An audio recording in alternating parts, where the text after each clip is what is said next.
So this is part of the series of tips for Lent and about our prayer life. So we've come out to Bantock Park because it's a place that I enjoy going to connect with nature. So I'm going to share with you a little bit about how this is important in the Christian tradition.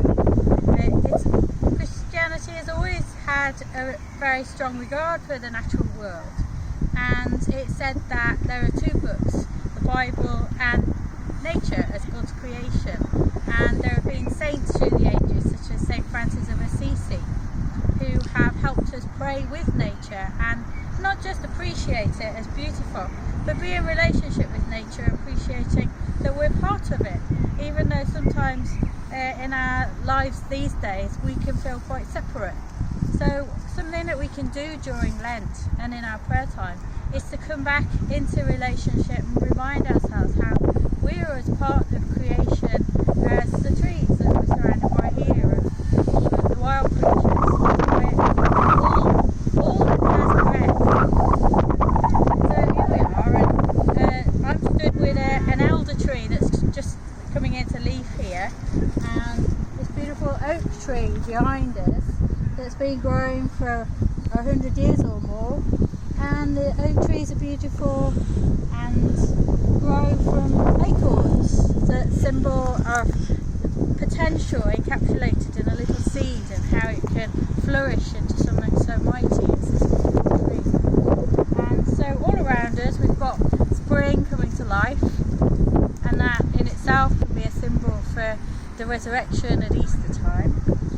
But how about being in nature and in relationship with nature in the natural world, in our everyday life?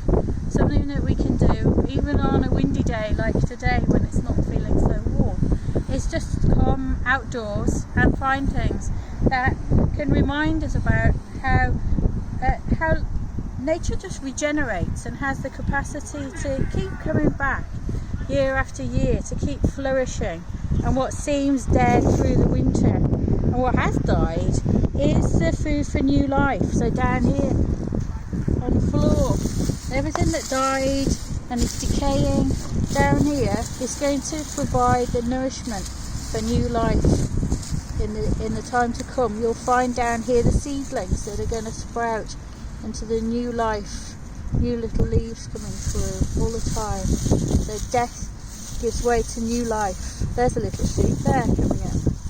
That's probably a little sycamore tree coming up. So just being outdoors itself can re-energise us and relax us.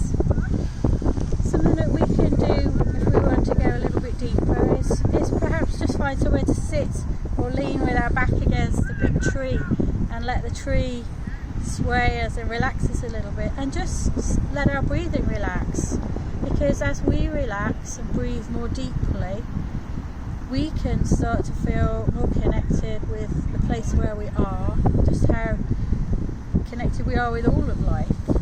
And it can help for some people to have a prayer in mind, or a verse from scripture, such as the last verse in the book of Psalms, Psalm 150, which says, "All that has breath, praise the Lord."